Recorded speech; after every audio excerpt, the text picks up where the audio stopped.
महाराष्ट्रामध्ये 29 महानगरपालिकांच्या निवडणुकीची घोषणा झाली आहे।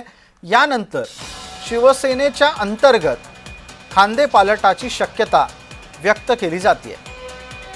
जो कोणी आमदार आणि जो कोणी पदाधिकारी आपल्या प्रभाव क्षेत्रामध्ये शिवसेनेचे जास्तीत जास्त उमेदवार निवडून आणू शकणार नाही, त्या मंत्र्याला घरी बसवलं जाऊ शकतं आणि त्याच्या ऐवजी निवडणुकीमध्ये चांगलं यश प्राप्त करणाऱ्या व्यक्तीला संधी दिली जाऊ शकते, असे संकेत एकनाथ शिंदे यांच्याकडून दिले गेले आहेत।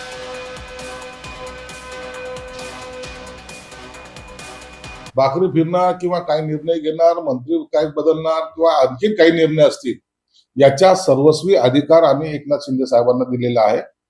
एकनाथ शिंदे साहेबांना जेव्हा केव्हा वाटेल त्या टायमाला ते सर्व बदल किंवा इतर अधिकार कसा कुणाला द्यायचा याबद्दलचे निर्णय ते घेऊ शकतात।